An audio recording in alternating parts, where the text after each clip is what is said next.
límite de las cosas, ¿de acuerdo?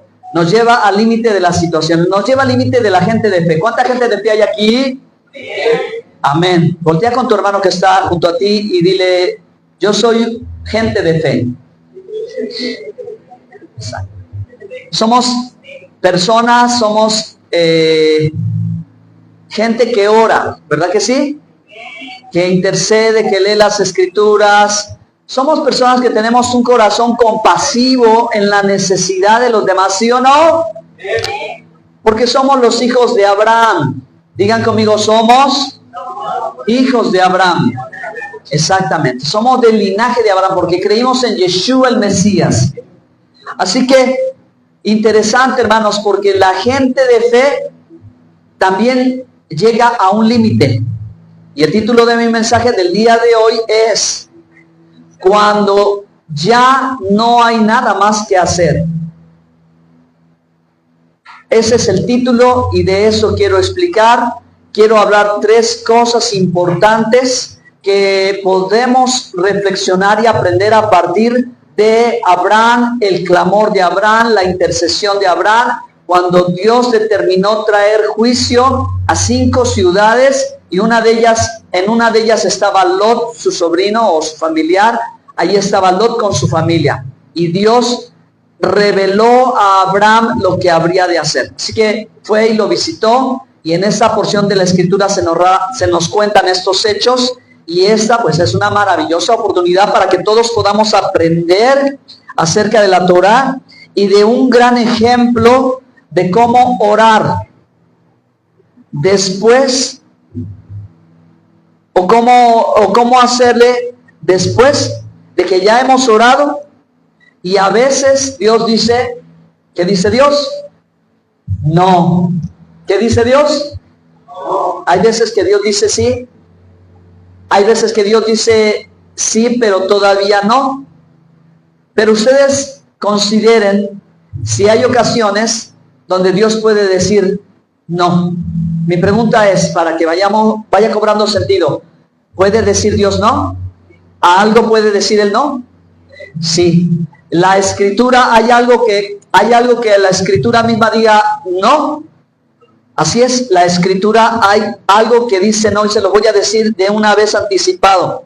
La escritura desde el Nuevo Testamento y desde la Torá dice que hay pecado de muerte por el cual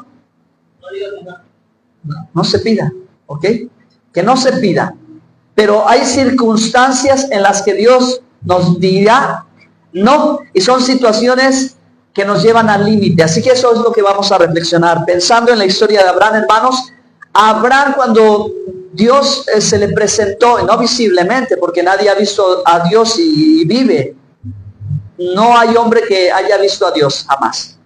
Le han visto los pasos, ¿no? Le han visto los pasos. Moisés les vio los pasos, los vio de lejos.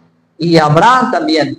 Pero Abraham estaba con Dios. Abraham sabía que estaba Dios allí cuando envía 3 ángeles, 3 malajim, 3 personajes que están allí con él. Y Dios le habla a Abraham y ya le da la buena noticia de que va a tener un hijo, el hijo de la promesa, que viene Isaac. Y entre esa conversación Dios dice, ¿acaso no le revelaría a Abraham porque es profeta? Diga, profeta. Es profeta, no le revelaré lo que voy a hacer. Entonces Dios le dice lo que va a pasar ya pronto con esas ciudades. Y entonces esta es la parte que nos interesa a todos, que Abraham clama 6 veces a Dios. Abraham intercede 6 veces a Dios y le pide lo mismo, pero se lo piden en maneras diferentes, porque él, ¿verdad? Sabe que estas ciudades llamadas Sodoma, Gomorra, Seboín y 2 ciudades más van a ser destruidas por Dios, porque Dios va a hacer un juicio. Digan conmigo, juicio. Dios va a hacer un juicio. Y Abraham, un hombre hospitalario, generoso, amoroso, gentil, con muchas virtudes y además un hombre de fe, de oración, de intercesión, sabe lo que tiene que hacer. Así nosotros también, hermanos, en medio de las circunstancias que vivimos, tenemos que saber qué es lo que tenemos que hacer. Y tenemos que asegurarnos, cuando estemos delante de Dios, cuando estemos en la presencia de Dios, que eso es lo que tenemos que hacer. ¿Qué es lo que tenemos que hacer? Clamar a Dios. Pues Abraham clamó y le pidió a Dios e intercedió por una multitud de personas que tal vez no conocía y que tal vez estaba considerando también a su sobrino, a Lot estaba considerando. Así que Abraham le dice a Dios: Señor, si hubiera ¿cuántos justos? 50 justos. Que bien explicaba, ¿verdad? Que pueden ser 10 por ciudad para que Dios perdonara a todos. Así que Abraham empieza ese momento de intercesión con... Lois, ¿quieres ver si tocan, por favor? 50 justos. Que en realidad entenderíamos, hermanos, que serían 50 justificados. 50 de aquellos que hubiera fe y que por algún motivo estuvieran en esa situación. En el lugar incorrecto estaban allí, ellos estaban en el lugar equivocado, porque puede suceder que alguien bueno se encuentre en el lugar incorrecto, equivocado, ¿ok? Pero entonces Abraham intercede y pide por esos 50. Pero Dios, ¿qué le dice? Si hubiera 50 justos, por amor de esos 50 justos, no lo destruirá. Así que él vuelve a interceder y vuelve a insistir en este asunto y le dice: si hubiera 45. ¿Qué le dijo Dios? Lo mismo, ¿verdad? Por amor de esos 45, no lo destruye. Y entonces Abraham continúa haciendo lo mismo y sigue intercediendo, porque esa es su naturaleza, ese es su corazón. Y aún sigue pensando que tal vez Dios detendría el juicio si al final hubiera 10 justos. Pero sucede esto y vamos a la Biblia en Génesis 18:32, por favor. Abran su Biblia y vamos a hacer la lectura. Aquí está esta historia.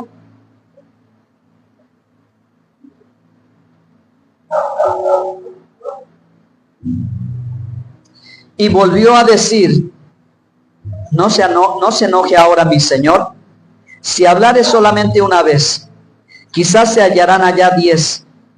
No la destruiré, respondió, por amor a los 10. Verso 33. Y Hashem se fue luego que acabó de hablar a Abraham, y Abraham volvió a su lugar. Entonces, miren, finalmente, después de un tiempo de oración, de clamor, de intercesión, de Abraham pidiéndole a Dios una cosa que podría resultar hasta cierto punto comprensible, positiva, necesaria, urgente, valiosa, pues era cuestión de vida o muerte. El final de esta conversación es que Dios se va y Abraham se va. Listo. Y esa es la lección que hoy nosotros tenemos que aprender. Cuando ya no hay nada más que hacer y algo ha llegado al límite, y en donde tal vez tú, como un buen creyente, como un buen cristiano, como un buen hijo de Dios, dices: en este asunto yo tengo que orar. Y tú empiezas a orar y oras y oras y oras y pides. Y sin embargo, en tu insistencia, la respuesta de Dios sigue siendo un no, un silencio. No hay una respuesta clara. Vamos a aprender de nuestro padre Abraham que él supo lo que tenía que hacer porque entendió. Digan conmigo: entendió. Abraham entendió. ¿Y qué es lo que sucede entonces después? Cuando él ya entendió cómo él podría quedarse indiferente o cómo él podría quedarse de brazos cruzados si lo que iba a suceder era algo que iba a marcar la historia. Y para muchos era el final de todo. ¿Ok? Entonces ahí es donde nosotros tenemos que aprender el mensaje que está implícito en estos dos versículos bíblicos y que tiene que ver definitivamente con, número uno, tener la capacidad de reconocer la paciencia de Dios. En primera instancia, hermanos, la necesidad de reconocer la paciencia de Dios, porque la oración de Abraham, pues realmente cada vez que insistía, estaba diciéndole: Señor, no te vayas a molestar, no te vayas a molestar, y tal vez esto es lo que estaba provocando, ¿verdad? Estaba molestando, estaba incomodando a Dios en algo que él había determinado hacer. Y hasta cierto punto, Dios le tenía paciencia a él. ¿Por qué? Porque, hermanos, nadie sabe mejor las cosas que Dios. Y es una gran ocasión para entender, hermanos, que ninguno de nosotros puede ser más bueno que Dios. Ninguno de nosotros puede ser más misericordioso de Dios. No puede ser más compasivo que Dios. No podríamos ser nosotros mejor que Dios en el juicio. Si Dios en el juicio, Él tiene misericordia. Así que en este momento Abraham aunque su oración, ¿verdad?, está a un buen fin, en una buena intención, en un buen objetivo, Dios de todas maneras le dice que no va a pasar como espera Abraham, porque la Biblia ya nos cuenta que al final las ciudades fueron consumidas con fuego y azufre, y el fuego y el azufre se ha encontrado todavía al día de hoy ese lugar, y el azufre todavía se prende. Hay un desierto allá en esos lugares que está blanco y que huele a azufre, y cuando lo tomas y lo calientas un poco, prende. Está el testimonio de lo que sucedió. Entonces, queridos hermanos, bueno, nosotros tenemos que tener la clara conciencia que cuando la tierra es juzgada, la tierra aprende. Digan conmigo, aprende. Sí, porque hermanos, Dios es juez justo de toda la tierra. Así que Él no va a actuar, ¿verdad?, fuera de sí, de su palabra. No va a actuar negativamente ni vengativamente. Él solo va a impartir justicia. ¿Y por qué? Esto es algo que pensarlo y solo lo quiero comentar ahora. ¿Por qué entonces llegaba a este juicio? Fíjense que estudiamos la historia de Noé y Jesús habló de la historia de Noé. Y de la historia de Noé Jesús dijo, como en los días de Noé, así será los días de la venida del hombre. Así que muchas veces estamos pensando en que esos tiempos se parecen o no se parecen, ¿sí o no? Pero este pasaje de Abraham y lo que sucedía en este tiempo en esas ciudades es como hoy. No hay mucha diferencia, hermanos, porque lo que estaban pasando en las ciudades, en esas ciudades era algo terrible. Ciudades a las que entrabas y no salías. Ciudades que eran amuralladas, ciudades que eran paso de camino para el comercio, pero la gente inocente entraba y no sabía lo que iba a pasar. Es decir, había secuestro, había abuso infantil, había violencia en todos los sentidos. Había, hermanos, homosexualidad y todo ese tipo de ideologías y cosas que ya eran normales para ese tiempo. O sea, la maldad de la gente que vivía en esas ciudades ya había llegado a un grado tan tremendo que por eso Dios le dice, ya el clamor de los inocentes llegó a mí. Y Dios determinó mandar fuego y azufre. ¿Les parece que fue algo severo de parte de Dios?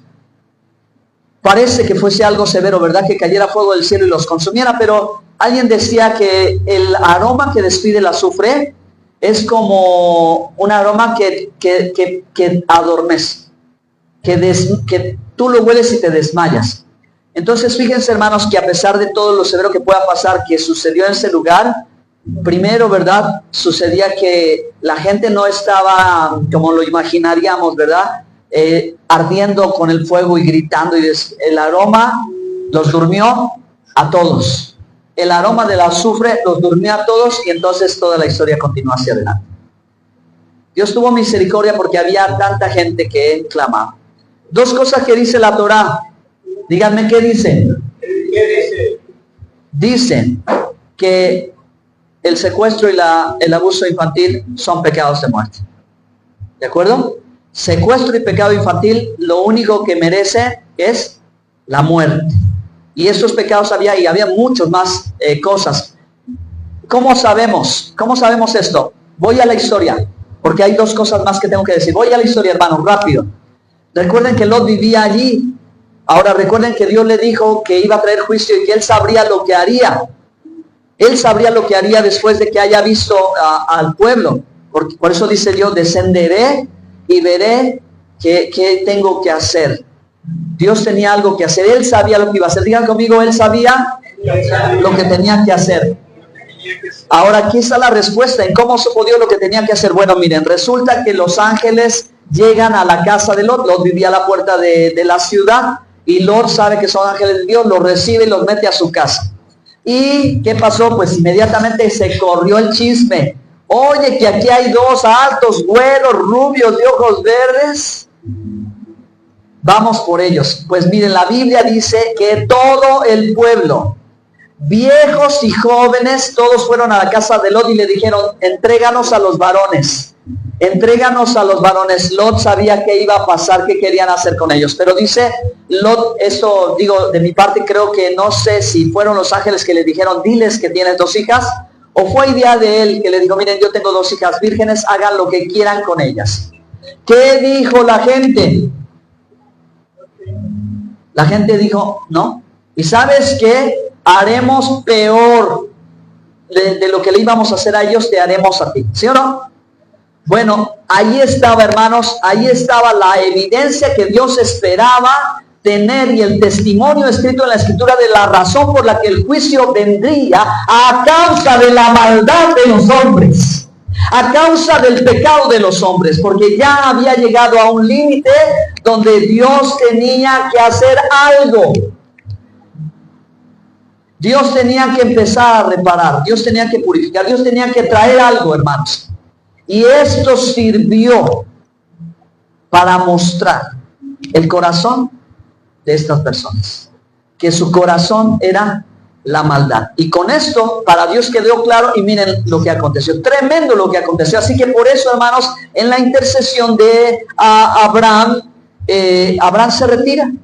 3 cosas. Número 1, cuando nosotros llegamos al límite de una situación donde nosotros hemos intentado y hemos tratado, y sin embargo no hay vuelta, y sin embargo Dios ha decidido que algo tiene que venir para que esta cosa cambie. Número 1, hermano, reconoce la paciencia de Dios. Si la respuesta de Dios es no, reconoce la paciencia de Dios, porque quizá tu oración no es la oración que Dios espera escuchar, no es realmente lo que Él está buscando. Hay que buscar el corazón de Dios y tratar de entenderle a Dios. Recuerden, hermanos, que los discípulos de Jesús aprendimos a orar Avinu Malkeinu Shevat Shamayim.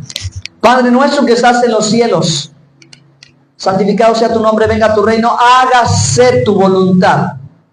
Y esto es, hermano, una clave que nosotros tenemos que entender, que la voluntad de Dios siempre se debe de hacer. Y Jesús dijo, ¿verdad? No se haga mi voluntad, sino la tuya. Y Abraham, yo creo que después de todo esto dijo, está bien, Señor, que sea tu voluntad y no mi voluntad. Así que cada uno de nosotros, hermanos, cuando llegamos al límite, hay que rendirnos a los pies del Señor. Amén. Número 2, cosa importantísima que también estaba ahí, era parte de la fe de Abraham. Cuando algo llega a su límite y no hay más que hacer, esperar el juicio de Dios. Digan conmigo, esperar el juicio de Dios. Cuando hablamos de los juicios y pensamos, hermanos, en todo lo que la Escritura nos habla, en verdad que tenemos que temer, y si tememos, hacemos bien, porque Dios, hermano, es serio en el asunto. Dios es serio en el asunto. Pero esperar en el juicio de Dios puede implicar para nosotros entender que Él va a hacer justicia. Él va a ser justo, Él no va a rebasar ni 1 milímetro más allá de lo que a cada quien le corresponda. Amén. Por eso es que Abraham sabía que Dios iba a ejecutar su juicio y que Él iba a actuar como juez justo de la tierra, porque Dios sabía lo que iba a hacer. Y Él actuaría en su bondad y en su severidad también. Es decir, Dios no cambia. Digan conmigo, Dios no cambia. No, Él nunca va a cambiar. Quiero decirles algo, aún a pesar del pasaje y de lo difícil que pueda ser, hermanos, y de lo que implica lograr entender, pero hermanos, Dios es bueno todo el tiempo. ¿Sí? Aún en el juicio es bueno Dios. Porque imagínense, hermanos, por un momento hagan una pausa y piensen en la cantidad de personas que estaban sufriendo en aquellos lugares, que eran personas que por alguna razón llegaron a ese lugar, y son las gentes que estaban clamando a Dios por justicia. Así que estoy de acuerdo y creo, y ustedes también piensan conmigo, hermanos, que no es conveniente hacerle bien al que hace mal. Porque el que le hace bien al que le hace mal participa con él. Pero tampoco, hermanos, es correcto hacerle mal al justo. Díganle al justo que le va a ir bien. Así es, amén. ¿Qué le tenemos que decir al impío? No puede ser contrario. Tercera cosa y concluyo, hermanos. Cuando ya no hay nada más que hacer, y yo a veces he orado y me he desesperado, yo tengo que reconocer la paciencia de Dios. Dios es paciente para con todos, esperando a que se arrepientan. Dios no quiere que nadie se pierda, pero a veces, hermano, cuando ya llegó al tope, viene la mano de Dios. Digan conmigo, ay. Bueno, entonces tenemos que esperar en el juicio de Dios y que Él se acuerde, Él tenga misericordia, porque Él hará todo para bien. Amén, amén. Hará todo para bien. Y a veces, hermano, esos procesos son dolorosos, esos procesos son complicados, pero ya hemos dicho, repetido muchísimas veces, todo obra para bien. Todo fue para bien, todo fue para bien de ellos y para bien de todos. Tercer lugar, y con esto voy a terminar. Hermanos, cuando ya no hay nada más que hacer, lo que tú debes hacer es lo que hizo Abraham. Descansa en la fidelidad de Dios. Amén. Descansa en la fidelidad de Dios. Dile a tu hermano, descansa en la fidelidad de Dios. Es que a pesar de todo, Dios va a ser fiel. Él se va a mostrar fiel. Él, ¿verdad? Sabrá lo que hará.